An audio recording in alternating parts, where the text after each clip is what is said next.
Good morning. Before we get started, Shar Waddingham, would you stand and wave?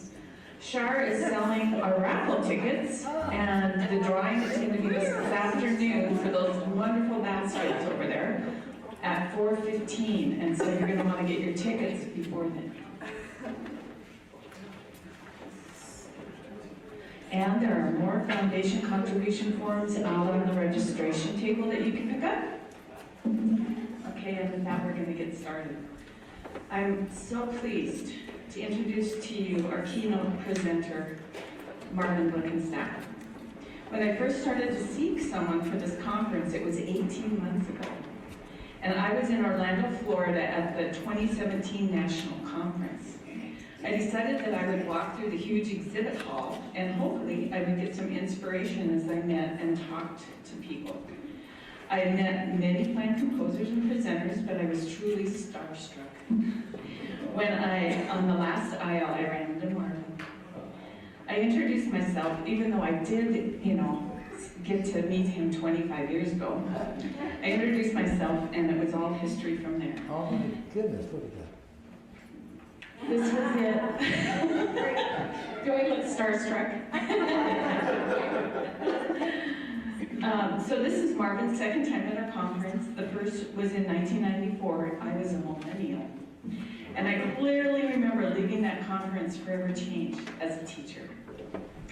And you can read his many accolades in his biography in the little book.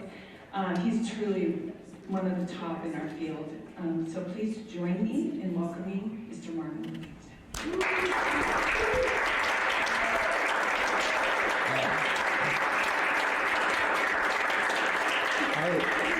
I was so touched last night. I'm so glad I was at that banquet because there was such a feeling of camaraderie and spirit. You guys, you have something that you really need to protect because your state association is really unusual.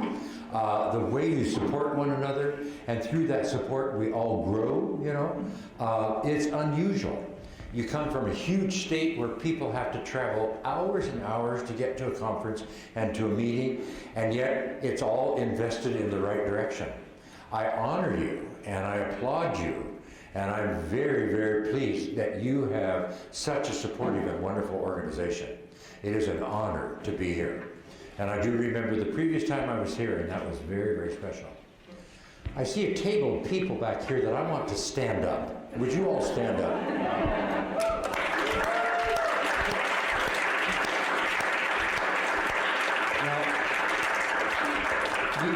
You could label each one of them with a letter, and it would spell the future of piano teaching in Montana.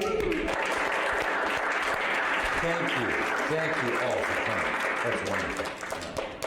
And welcome to the profession.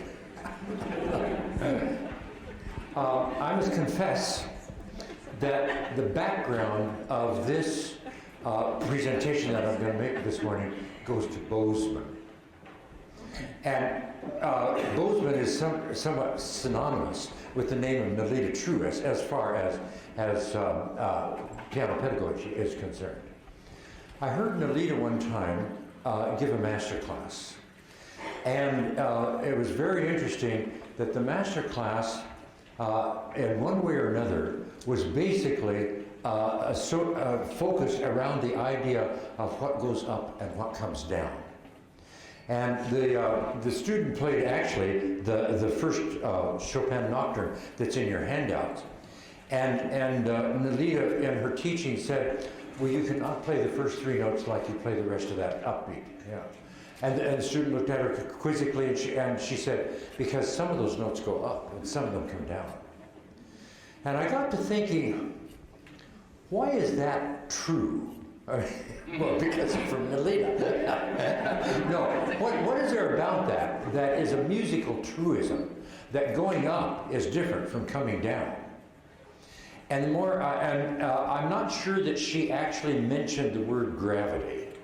But it was so obvious that when we go up, we struggle against gravity, and when we come down, we're cooperating with gravity. Now that's more a physical act, and she was applying that to a musical sound. And I said, well, if that's true for direction, I wonder if there are not other things about the world around us, about our physical lives, that impact our musical interpretation. And I kept for, I bet 9 months, I kept a sheet of paper on my piano. And every time I made a statement to a student about interpretation, I tried to justify that on the basis of a physical law. And thus grew this workshop, you know.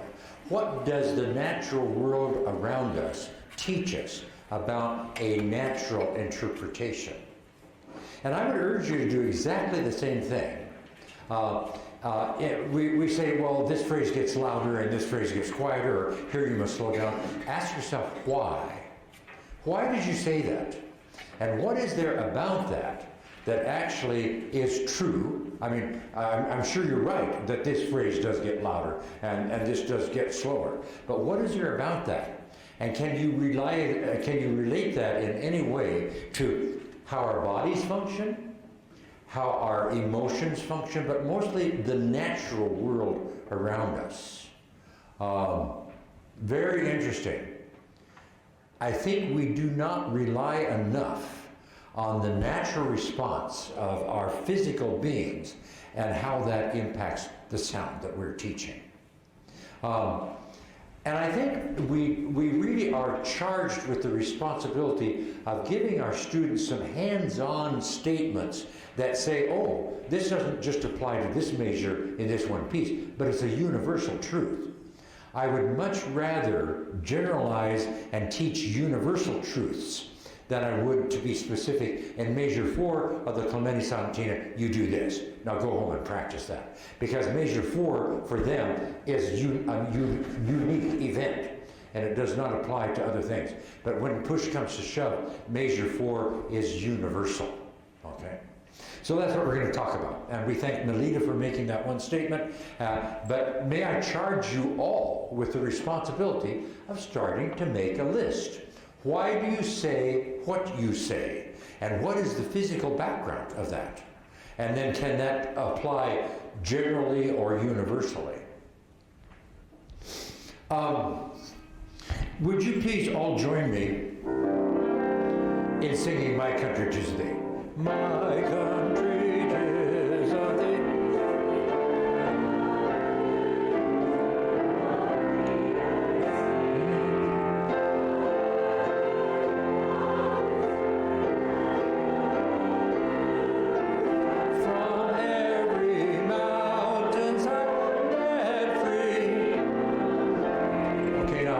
Stand up,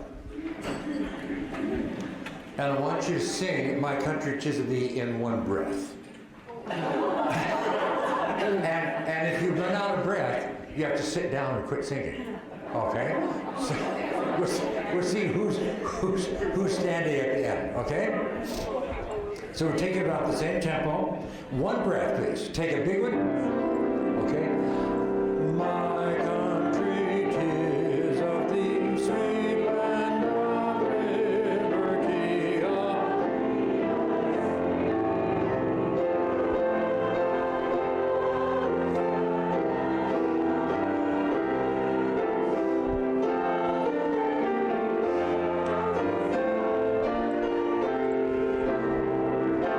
That is an all-time record. That is an all-time record. I've done that I don't know how many times, and at the most there will be one person standing. Here you got it. Well, that's your big sky country and clean living. Yeah, that's great. Okay. Now that's just a silly little illustration about the fact that when we sing, we breathe. Okay. There is no more natural musical instrument than our voice. And so one draws the conclusion that if music is to sound natural, it must breathe. Okay? I wish my students knew that. I wish my students realized that. I wish my students played that way, that their music has to breathe. Now I want you to do that one more time, please. And this time I want you to conduct. What meter is my country 'tis of thee? 3, 4, okay. So we're going to conduct, and I want you to conduct the breath. My country 'tis of thee, sweet land. I'd like to see in your hands where and how long you breathe, okay? Everybody, let's go.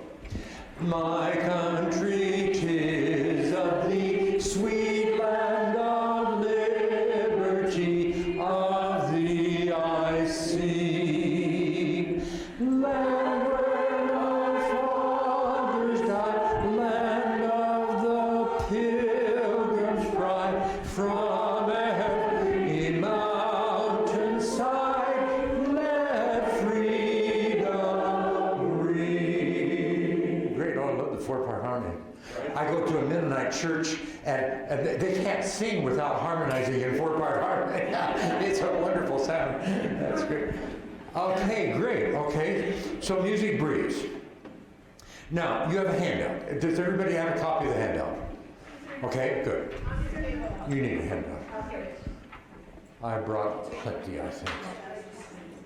Okay. I'd like to have you look at the first example in your handout. It's of a Chopin, the first Chopin note.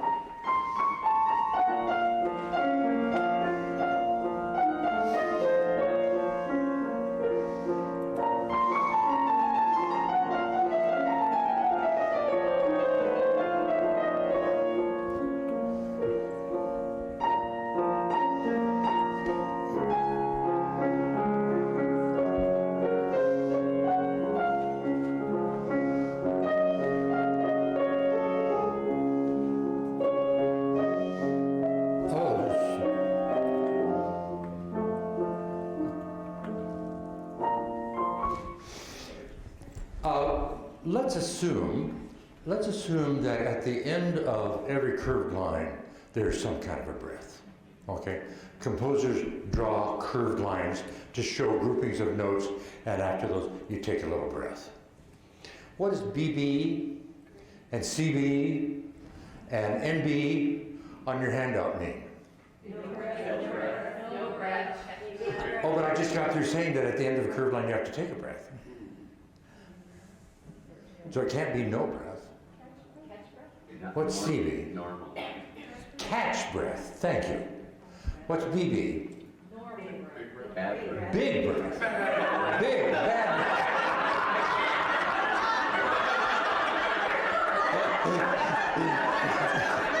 breath. Give that man some breath mints. Okay. Big breath. Big breath. Catch breath.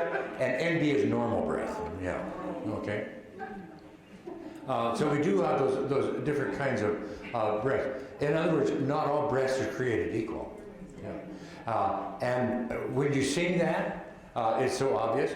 In fact, I'm going to play that and have you sing along and see if you cannot fit your breath into the abbreviations that I've given you.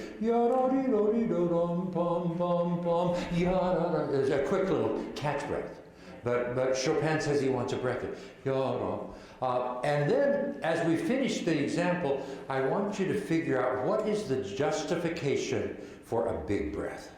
What is there in the music that says this silence or this breath is longer than the others? So, would you please, in fact, I'd like to actually have you kind of take your right arm and shape the melody. Sort of conduct that, all right? So here we go. Ready? Normal.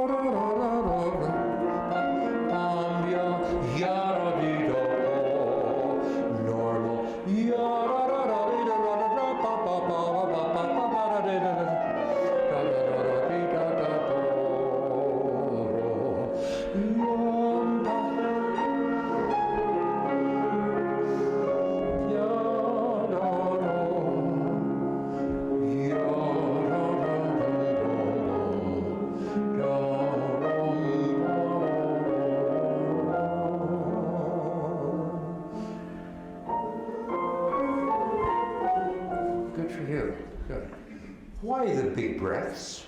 Big fat notes. Pardon? Big fat notes. smaller notes running into some larger Okay. notes. Sometimes that's it or. No. And in this case, the big breath on the last measure Yeah. does indeed fall into that note. They introduce the answer to the question and they also introduce the recapitulation of the. Good. Basic has everything to do with form. Yeah. We don't our students have no sense that they are responsible and obligated to communicate the form of the piece to the listeners. We don't teach that, they don't do that, and yet form is an aspect of interpretation. And it's probably way down on the bottom of our list of what we teach and what we make apparent to our students. Now, a big breath draws attention to form. There, towards the end of what we were singing, you come back to the return of ya-da-dee-do-do-do-do-pa-pa, and I took a big breath after that so that the listener says, what's coming up next? And then with the first few notes, he realizes that you're going back to that initial statement. But breath is a primary indicator of form. And I think that's one of the aspects of our teaching that probably is underemphasized.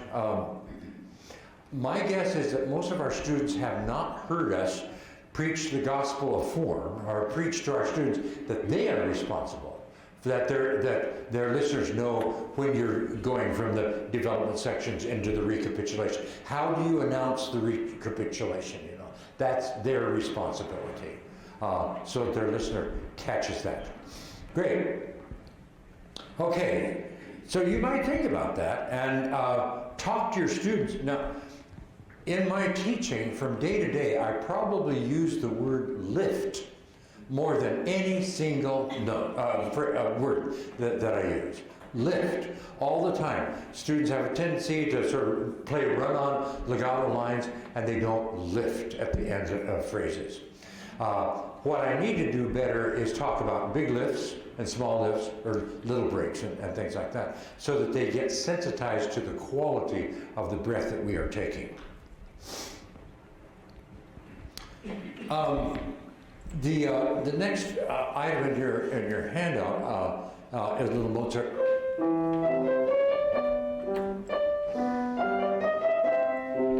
Now, the little slur marks there are more articulation marks.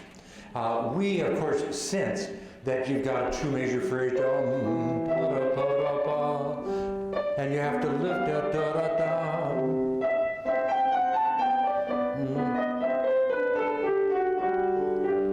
It's very typical in classical literature that you have short plus long. I'm talking about measures that make a phrase. Two measures followed by two measures followed by four measures. There's even a term that's given to that. Do you know the term periodic phrase? A lot of people refer to that short, long as a periodic phrase. It's so typical in the classical period. And it's interesting that what happens with the short, long is that they balance out each other because the two shorts equal the long. 2 plus 2 and 4. And that's what's going on here. If we don't lift, we don't, of course, sense that architecture of that phrase. Simple little minuet. It's the naturalness of the construction is deceivingly simple. Our students don't quite realize. What our students don't realize is that virtually in every two measure phrase, the focus is on the downbeat of the second measure. Do you ever I have a little litany and list of these kinds of rules for my students. And as far as phrase length is concerned, in a two measure phrase, invariably, the focus will be on the downbeat of the second measure. Mozart, yum, go to here and off, yum, tee-da, pa-da-pa. Second phrase, yum, pa-da-pee-da-pa. And in a four measure phrase, the focus is on the third measure. I tell my students, out of 4, go for 3. Yum ba da dee dee dee da ba da dee da da da ba ba ba da. Okay. Out of 4, go for 3. So that can be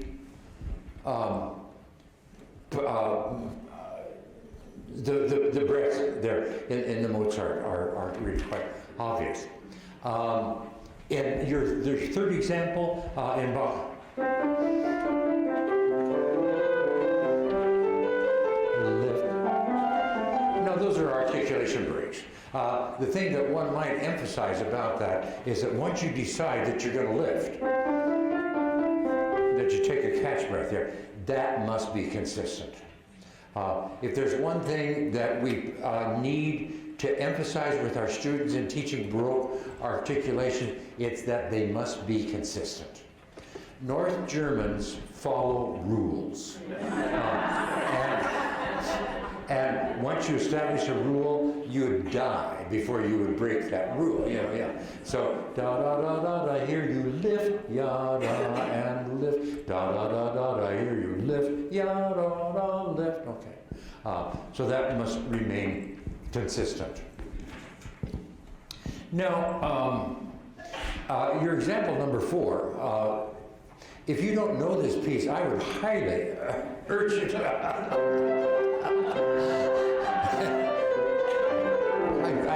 I recommend this from the bottom of my heart. It's a good piece. Your students will love it. The question about the Clementi is in the second half, we could say it's the second theme that starts with a scale. What happens when the music does not take a breath? Now, there are some slur marks there, but basically when you listen to that, he starts on G da da da da da da A da pa pa B da da da da da C da pa pa da da da da da da da. What happens? Well, it was a little bit like you folks. You were standing and you were desperately trying to sing My Country 'Tis of Thee without taking your breath, and you just wanted to get a couple more notes before you had to sit down. It's a little bit that way with the Clementi when he doesn't take a breath. And it drives to the end. There's so much more drive in the second half of that Clementi exposition if we feel like we cannot take it. A, lead to B, and C, lead to D. Keep it going. You know, it drives to the very, very end. And that has so much more exciting that.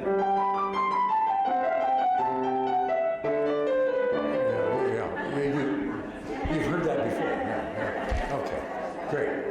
Now, a lot of you have pencils in your hands. Would you pick up your pencil or something? Not a coffee cup.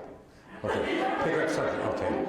Now, you all have strong minds and wills, and I'd like to have you determine that that pencil is going to stay right there, no matter what, okay?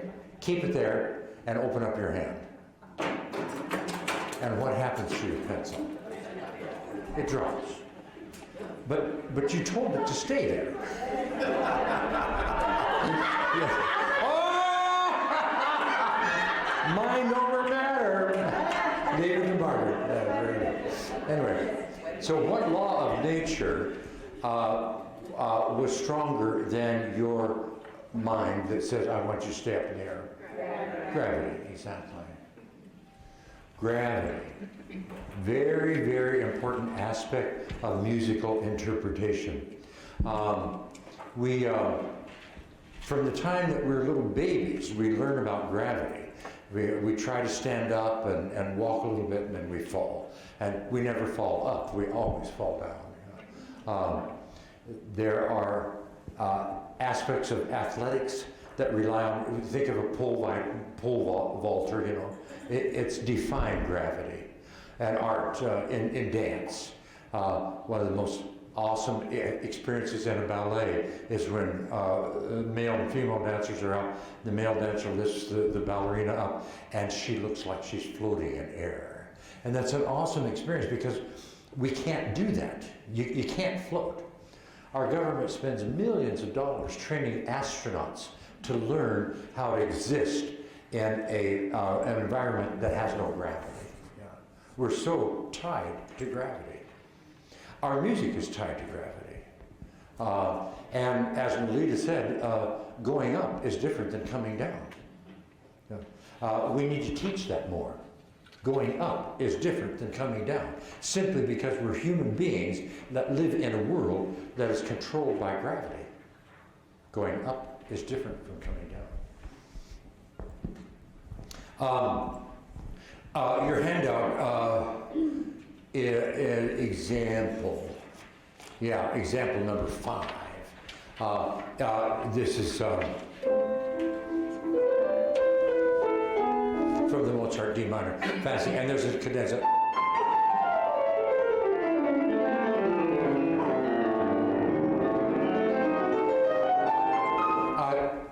I think that it is sort of counter naturalness if we go and just flip that off, because there's such a struggle to get clear from the bottom of the page up to the top of the keyboard like that.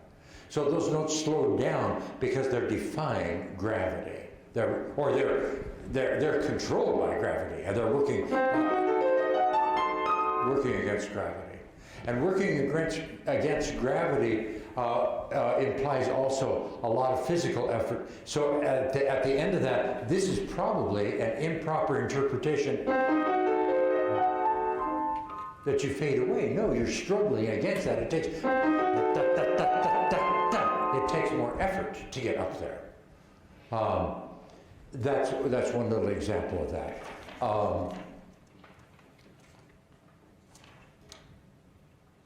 Yeah, example number 6. Now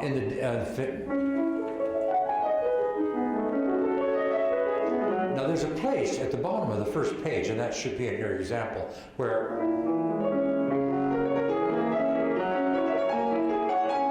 Debussy says, and he said that you're supposed to crescendo and stringendo, but we're getting higher and higher. Well, that's sort of a double degree of tension, because going up, we should almost slow down because we're struggling against gravity. So Debussy is increasing the attention there, because he said, no, I want you to go faster.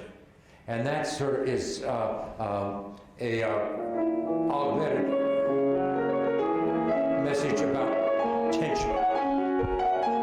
And that we're really struggling against gravity at that point. In the famous Chopin Nocturne, at the end, there's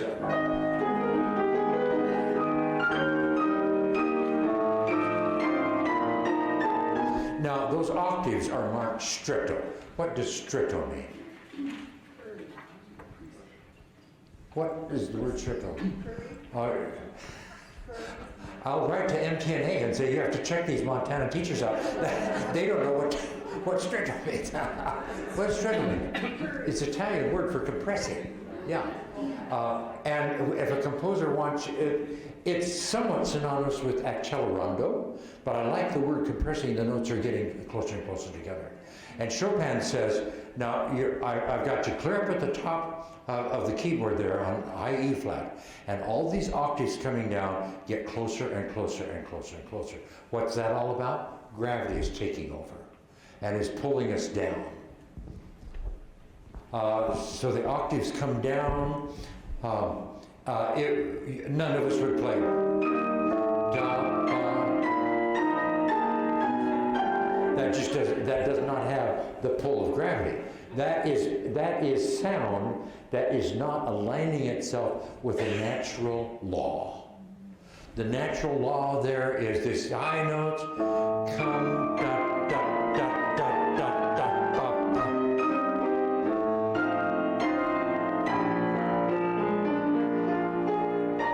Okay, good. Now we're going to talk about what comes next with another law, and it has to do with when you have stopped the motion and then you go on. What do you have to do to overcome the fact that you're starting from a standstill? And we'll talk about that law also. But right now, we're talking about gravity, and that pulls those octaves down. Okay?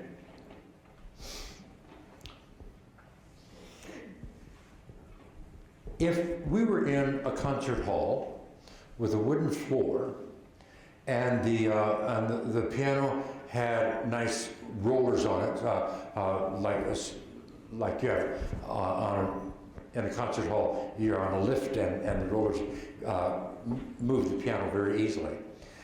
We could ask a couple of you to come up and move the piano over to the other wall, and maybe figure out or take a child, and once we get the piano going, then the child could actually continue once it gets going.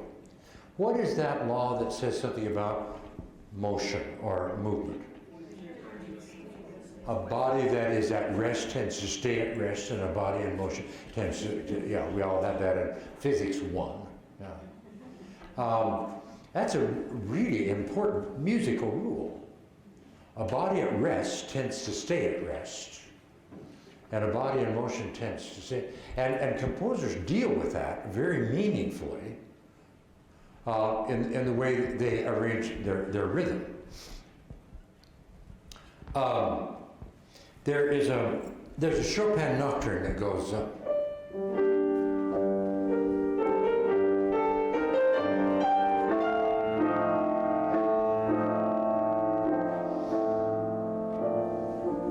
I don't know of any piece that illustrates that law of inertia better than that Chopin nocturne.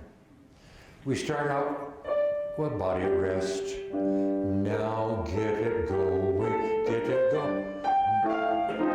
And it tends to keep going, and then it stops. Yeah. And that F,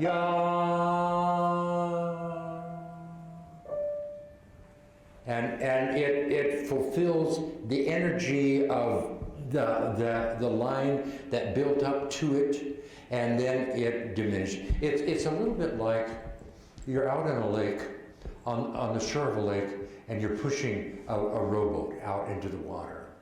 And so you get a lot of, maybe a couple people push that, and the boat goes on its own because of our energy. And we push it,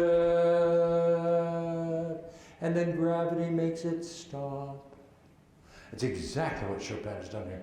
Now, we teach that, and we have our students count 1, 2, 3, 1, 2, 3, 1, 2, 3, 1, yum pa da da. But that's not the music. The music has to do with the motion that preceded that long note and gave that long note its energy to go.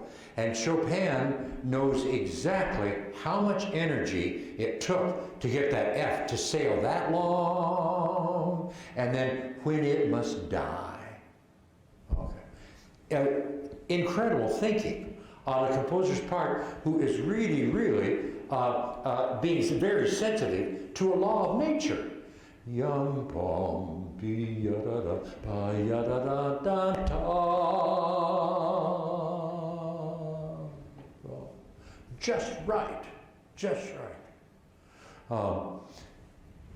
And I don't think you can play that. Well, you can play the right notes, but it's difficult to play the right music.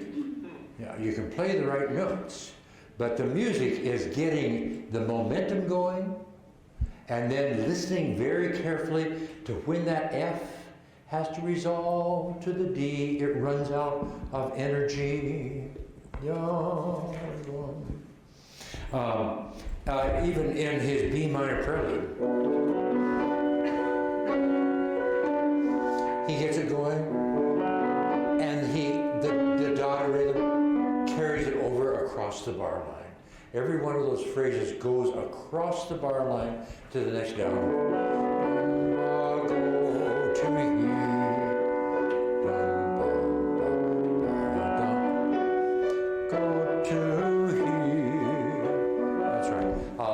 Students play, and they die across the bar line instead of going there.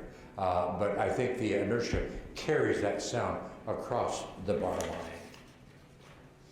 line. Do you know example number 10?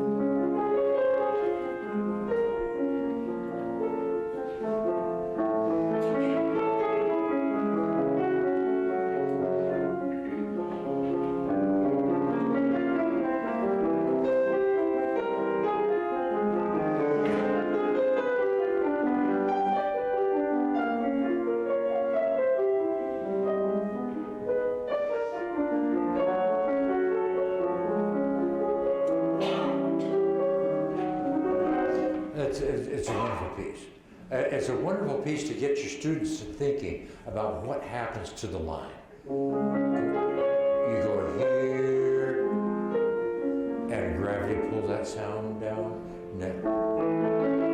So that's a little lesson in how inertia gets the sound going, and then gravity stops it.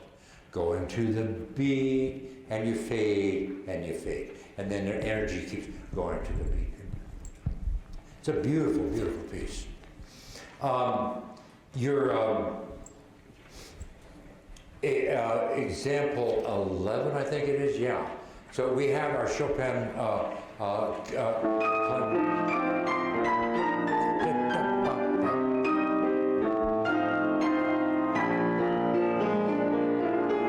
now we had that before with the stretto. Now, what do? The body is at rest. So many students, but and play as fast as they can, because that's what the notes look like they're supposed to do. But that is so unnatural, because the body's at rest. And it takes a lot of effort to get the body started once again. And so the most natural thing is not to play the first few notes really, really fast. I mean, it looks like they're supposed to, but you got to warm them up. And more, and that makes it sound much more natural. So, in a way, you got to think about shoving the rowboat out into the lake. How do you get something started? And it starts with effort, and then it can, once you get the body going, then it can go. Okay. There is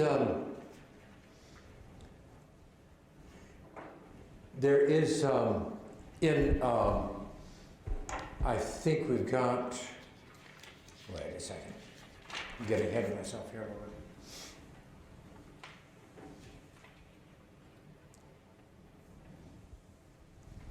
Yes, okay. Example 12.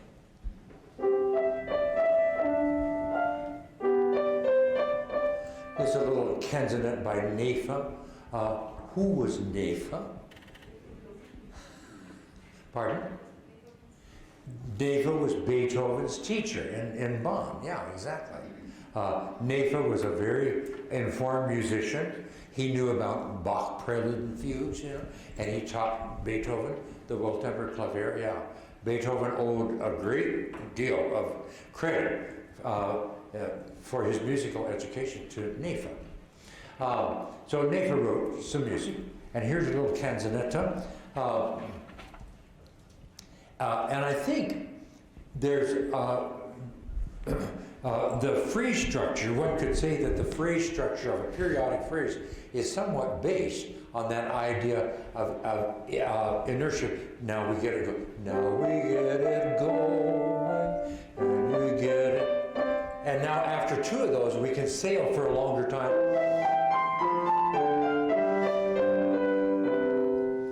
So the energy of the two shorts propels the long way. And you can look for other periodic phrases and see if that fits your description of that. Okay. In example 13,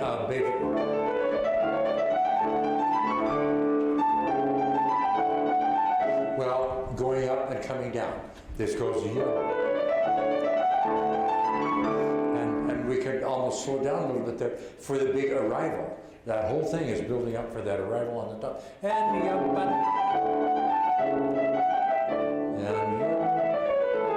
and now the second half of that, I think, is just a winding up and a winding up. Yeah.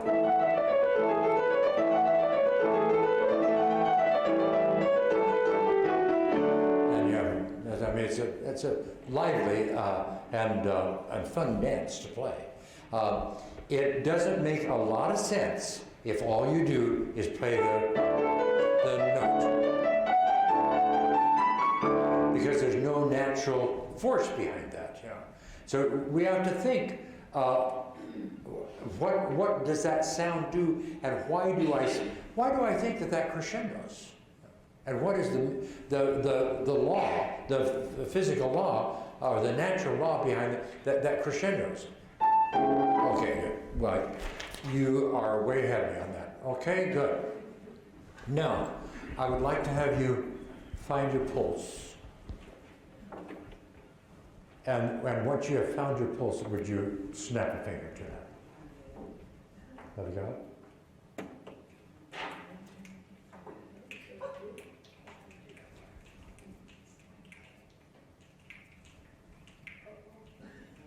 Have you got it?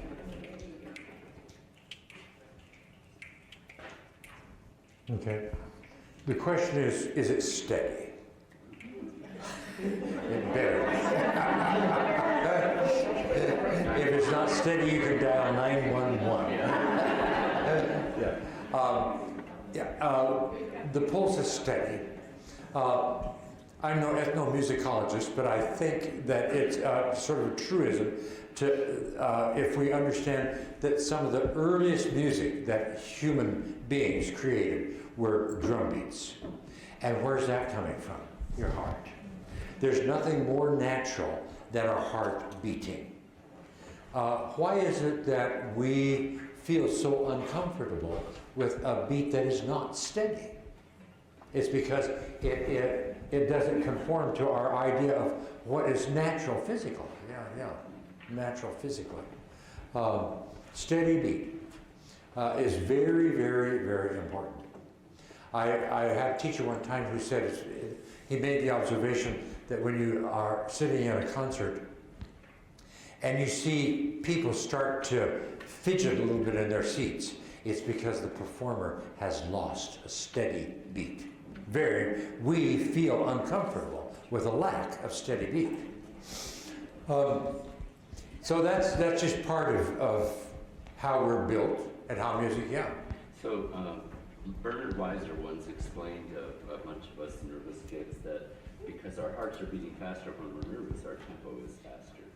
Say that again. Because we're nervous and our hearts are beating faster, we play faster. Oh yeah. Because of that. Oh, that's a good observation. Yeah. So you're playing a concert and you're nervous and your heart beats faster. So you play. Yeah. That's a good observation. Anyway, steady beat is such a natural phenomenon. It's sort of the history of all of music. And I think that comes from the steady pulse that we experience. It's so natural.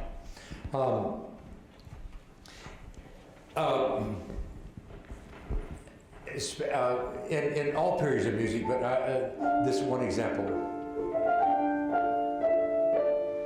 We hear lots of students not keeping steady beat.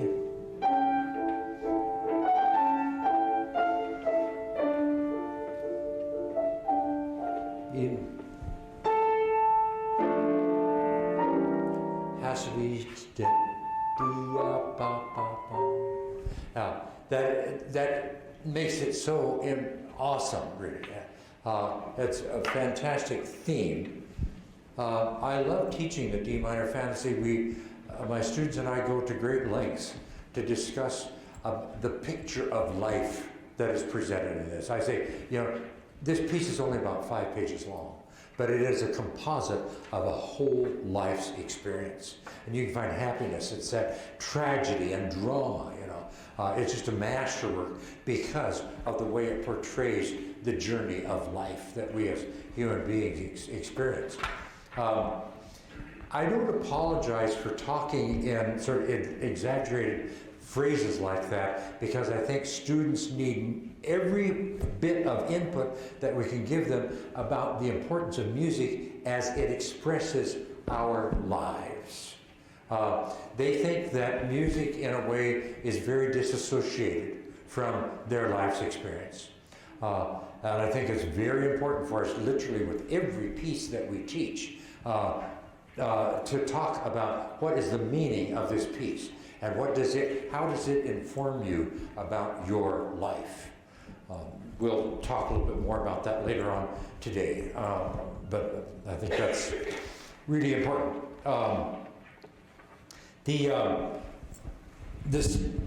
we think of the Romantic period as being a period of rubato, and yet there are so many examples of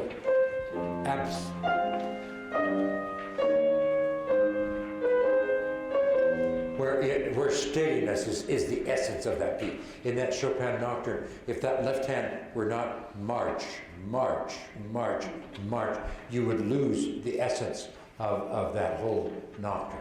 And even something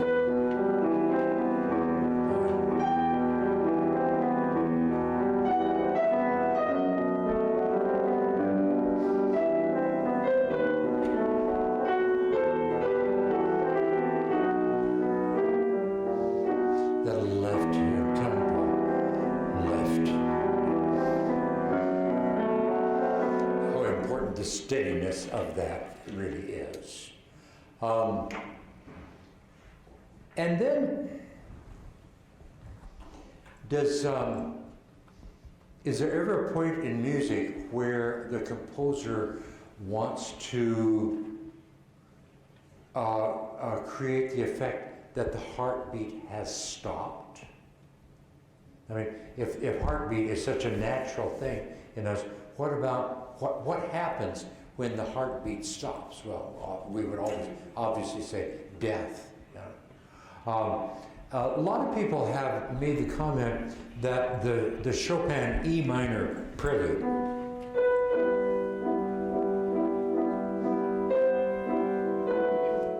that's the heartbeat.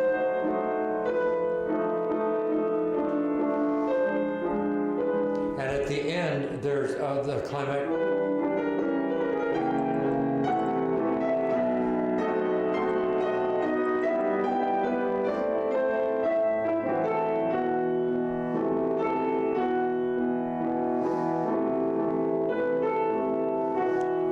Heartbeat, heartbeat.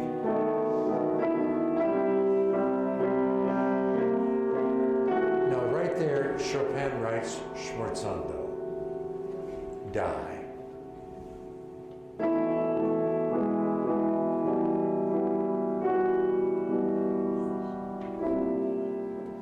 Now, if there's ever a harmony that's not finished, I mean, you can't stop there.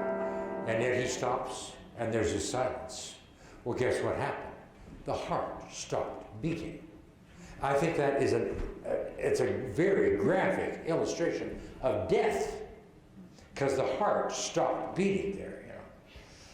And our poor students say, 1 and 2 and rest and ready, play 1 and 2 and out of here, lesson's over.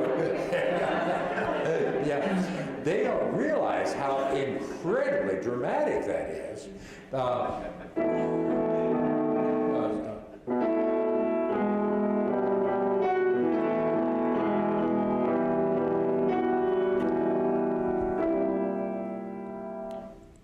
And that silence is just, I mean, it's almost worthy of a horror movie or something like that. I mean, that's really scary, you know, that silence, you know, because it's so unfinished. And then, I think that's probably rest in peace. Fare thee well. Nice knowing you. Okay, so we have steady beat, and that's to be expected because our heart keeps beating, etc., etc. But some composers find ways to create interest and maybe even humor when we have the offbeat.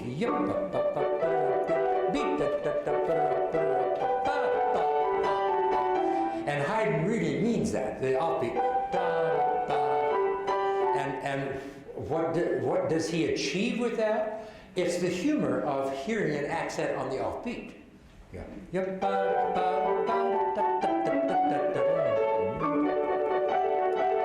Okay, so Haydn does that.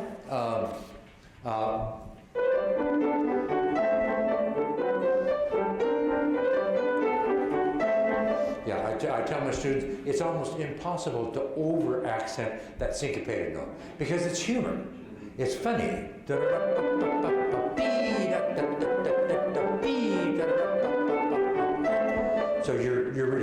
changing that offbeat. And that's a surprise. Why is that so effective? Because it's doing something a little bit unnatural. We expect everything on the beat because of our hearts, okay? And then jazz comes along.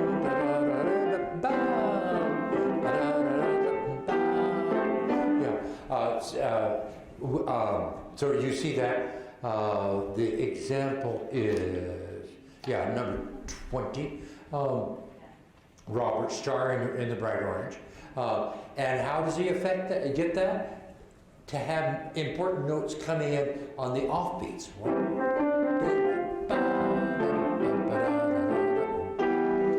And how is that possible? Because it's going against the steady heartbeat. Yeah. So we are so tied to the regularity of the heartbeat, and then composers like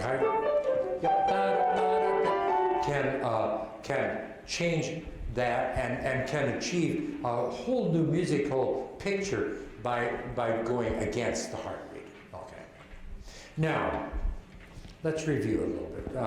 What laws of nature have we touched upon? We have breath. Okay. We have steady beat here at the end. Pardon? And gravity. Yeah, exactly. Okay. Good. Do composers ever combine those at the same time? Well, of course. Life is not just one page at a time. I'd like to have you look at the Debussy, which is, I think, example number 21. Let me see. So here's a sound up here. Gravity pulls it down. And throw it up again. And gravity pulls it down. And then the low bass, awesome, steady beat. And there's a melody in the middle register. And he has to give it a second push.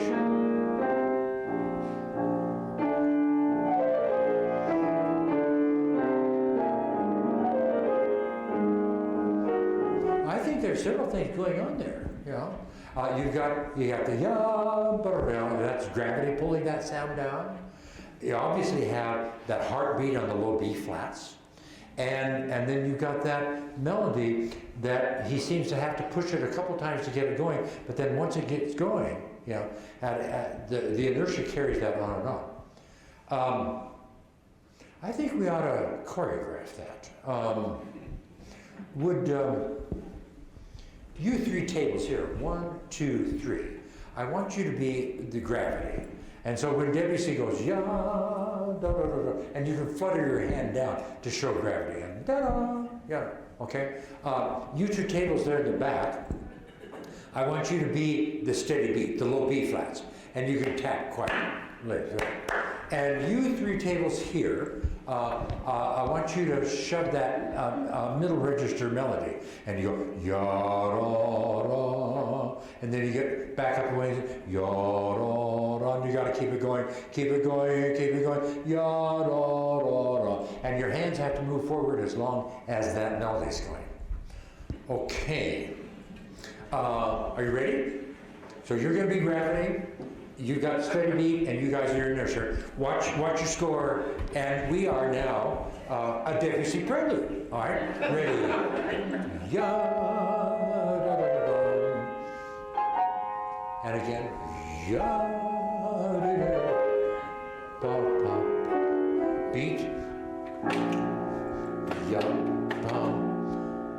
And you got another melody, and you can start again, back up. Gravity.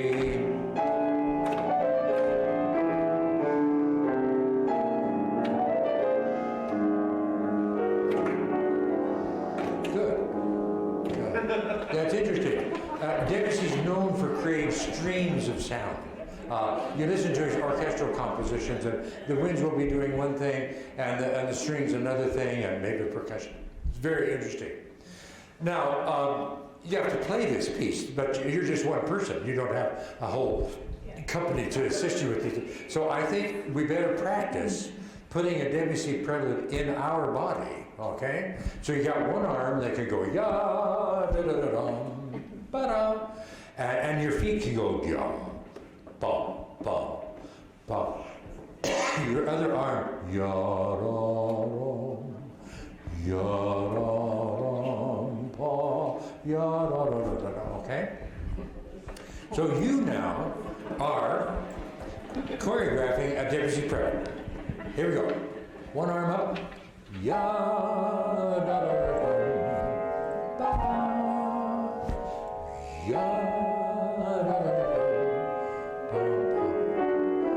Feet. The other arm.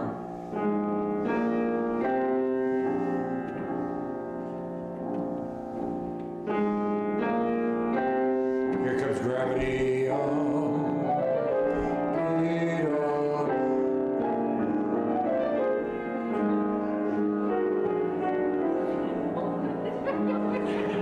Yeah, it's hard. That's hard. That's hard. And yet, we are asked to control all that when we're playing. And sometimes maybe doing a little bit of choreography like that gives us even more understanding into what's going on in the music. It's kind of interesting. Too often, our students, and maybe we ourselves, are quite comfortable just playing the notes. But here, we're trying to play that sound and identify it with that sound. Yes? I had a student for whom this choreography worked. She had a scale, it was a C scale, but it ended with a CDC. Yeah. She was forever forgetting the twist. So I had her feel the scale as an arch, and then we put a little flip at the bottom. Yeah, great. And whenever she'd forget it, I'd flip. Oh, yeah, Sounds great. got it. Sounds great. Yeah. So, Yeah, there are lots of opportunities for us to be creatively involved with the sound and the shape. Very good. Okay.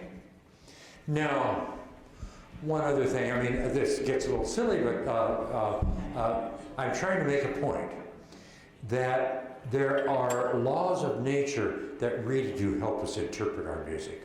Let's do another little silly exercise. Would you take one hand and trill it on the top of the other hand? Okay, good. Great, that's fast, okay? Now I want you to do exactly the same thing, except the second finger plays on top of your hand, and the third finger plays in the middle of your back, okay? So you're supposed to trill 2, 3, 2, 3, 2, 3, 2, 3. Okay? And then the dumb question is, and which is faster? Now that is so dumb that you don't see any reason for that. But the question is, why is this faster than this? And therein lies a real musical truth. It takes time to cover distance, and our students don't they don't register that. They don't practice that. It takes time to cover distance. And I am here to tell you, I have staked my reputation on this, that composers really take that to heart. And when composers write wide intervals and wide distances, they mean for you to take time. You know, they don't do that just out of meanness and say, oh, well, that's hard, you know. No, they mean for you to take time for that, especially in expressive passages. And we have a few examples of that. There's a late Mozart sonata in F major that is not very often played. The second movement of that sonata is absolutely a masterpiece. And there it goes.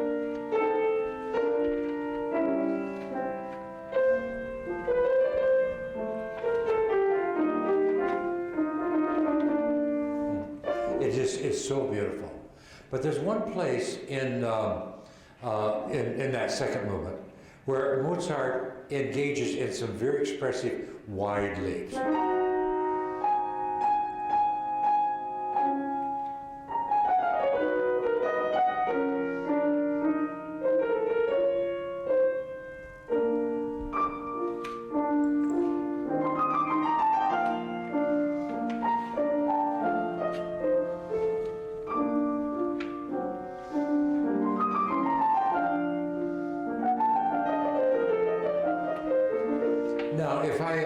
I played,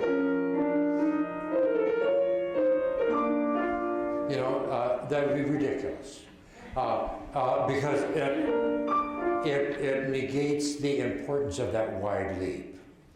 There's another little rule that's coming in there, and that is that little, I think you can see it on your, the little note, little B flat before the high D, that must come on the beat. It is an apostrophe. It is not a grace note that comes before the beat.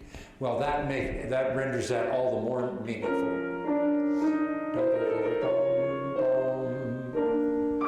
It's almost like that measure has two downbeats. The finishing of that line, and then the beginning of this. But you take time. It is not a challenge to see how fast you can get up there. The challenge is how musically can you play a low note and a high note, and both of them basically are downbeats.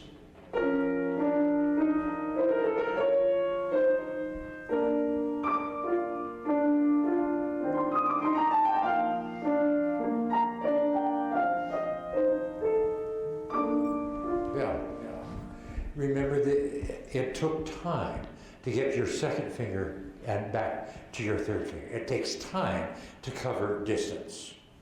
Another little example of that is in Beethoven. Let me see. Have we got this? Yeah. Yeah. Beethoven wrote this wonderful. Do you teach that? That's just a great piece. Beethoven, Rondo in C major, Opus 51. It's really a good piece to play and to teach. There's one place in that where Beethoven gets lost, and he actually finds himself in A flat major. Yeah, and I don't think he worries too much about how he's going to get back. But anyway, it's a really interesting color change from. So he's in A flat.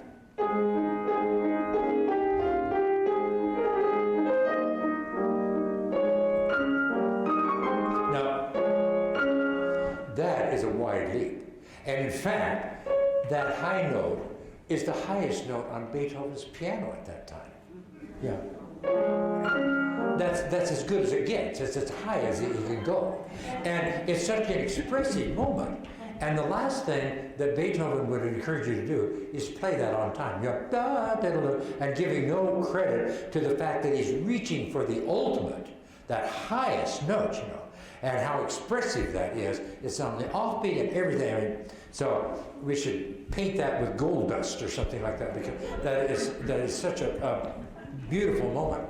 And so you take time for that. It takes time to cover distance. And then a couple measures later, he does the same thing.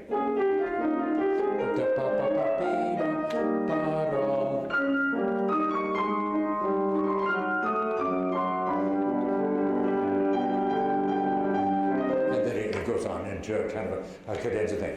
It takes time to cover distance. Even our good friend Mr. Bach, every now and then we think of Bach as writing a lot of step motion things and the hands are closed position. But your example of the Bach bit, that's example to number 24 in the F minor.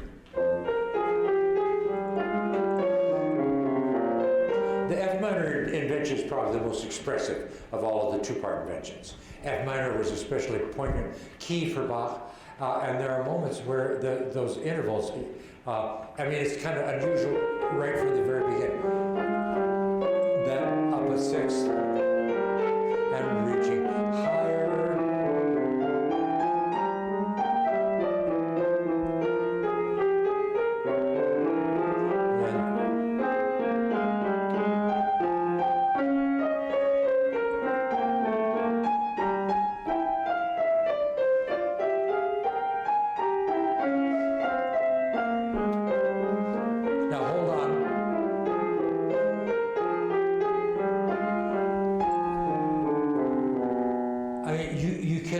You cannot play it. It's just too far. It's too wide. It's too expressive. You just cannot do that. You know.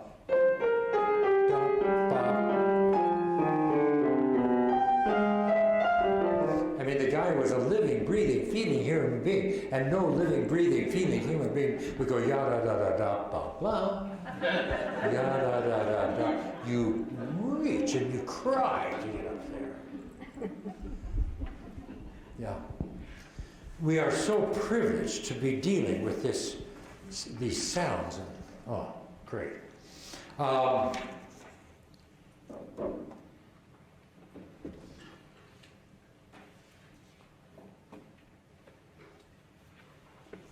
What do I want? Oh, well. So there are other examples of this. In the very first Chopin note, at the very end of that wonderful piece, there are places where Chopin reaches.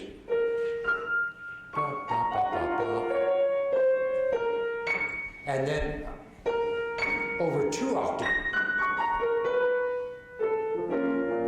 It's just wonderful. But very poignant examples of how distance requires time to achieve the expressivity that is required. One other little physical sort of rule of thumb: would you all make a fist in your hand really tight? Okay. Now, if I would ask you to stay that way for 10 minutes, you'd say, "I'm sorry, I can't do that." You know, you need tension requires relaxation, so you let it go. That is such a natural part of our music making, and we don't talk with our students enough about that.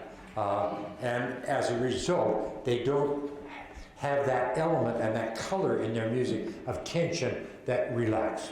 Probably the most basic example of that is how a dominant 7th chord has more tension than its tonic. A dominant 7th is tense, and the tonic is relaxed. I teach all my students cadence patterns, but I will not allow any student to play. And you say, well, they need to know that. And I would say, God forbid that they ever know that. No. What they need to know is that those chords have different degrees of tension.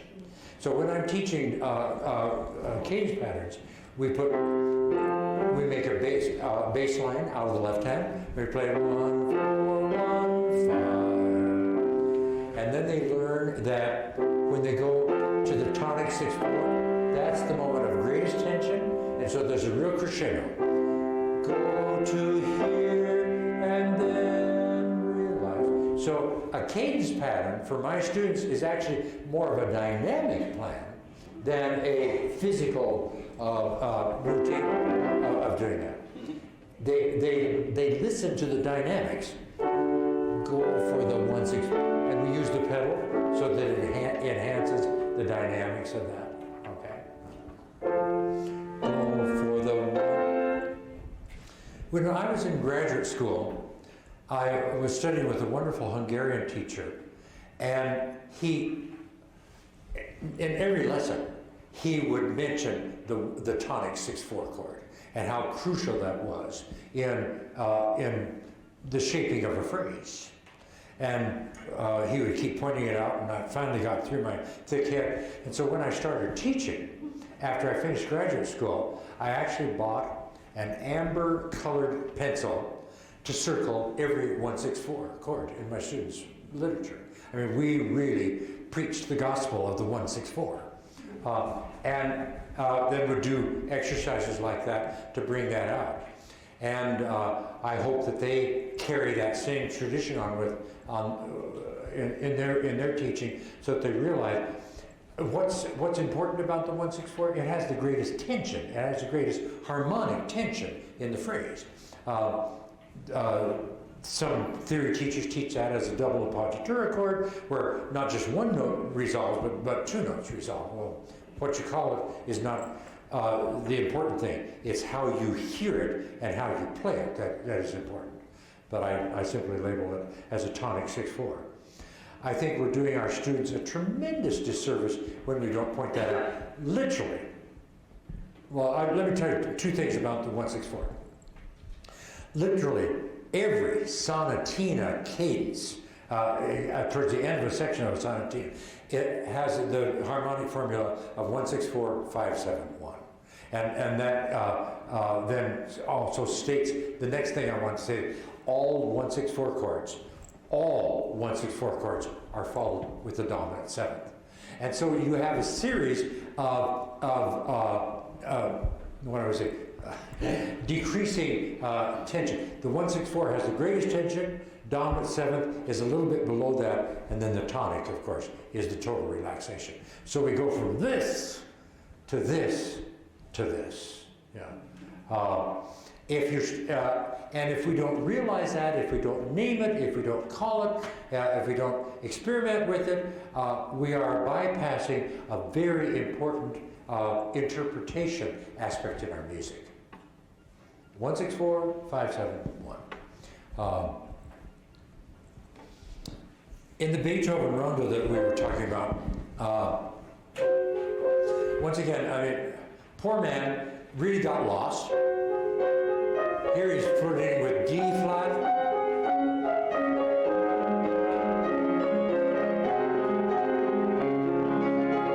So then he goes into this, it's almost like a cadenza with D flat.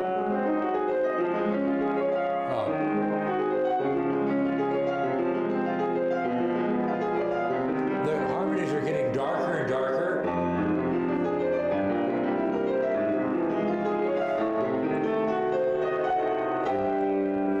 What is that chord? Tonic 1/6/4 in C major.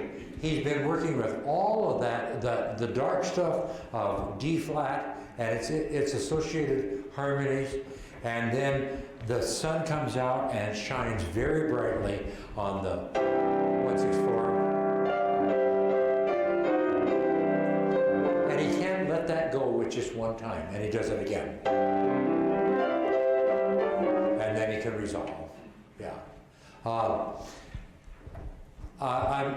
I mean, you know this, and you don't need me to come all the way from Philadelphia to tell you this, but if we just teach the notes, we are not even off square one. Yeah.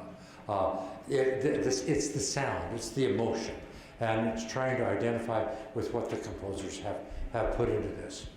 That's the real music. Okay.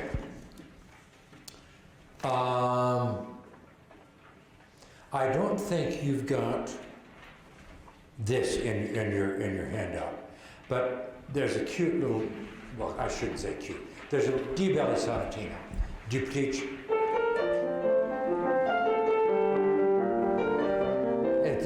I mean, they're good teaching pieces. One of the things about this sonatina is to teach sighing, sighing. Okay, so I'm sighing.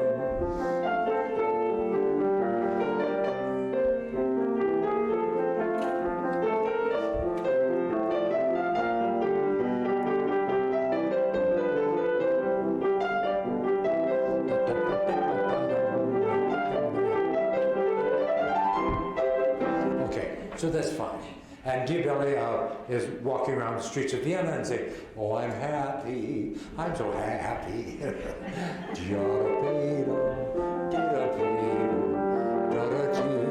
And so that's all very good. The development section, it's like life changes very quickly.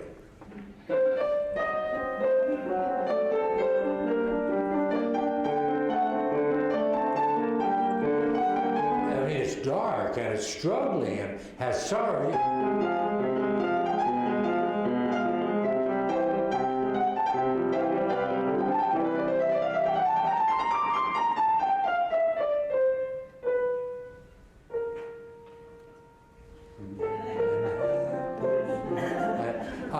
Tension in the development section that resolves into relaxation. Isn't that interesting?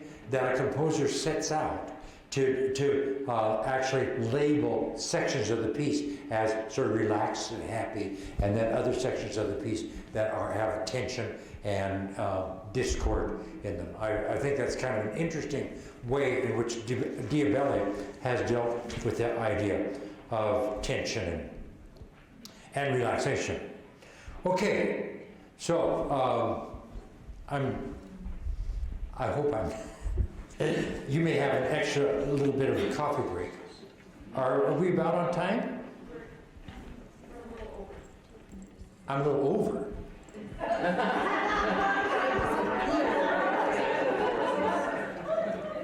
When was I supposed to quit?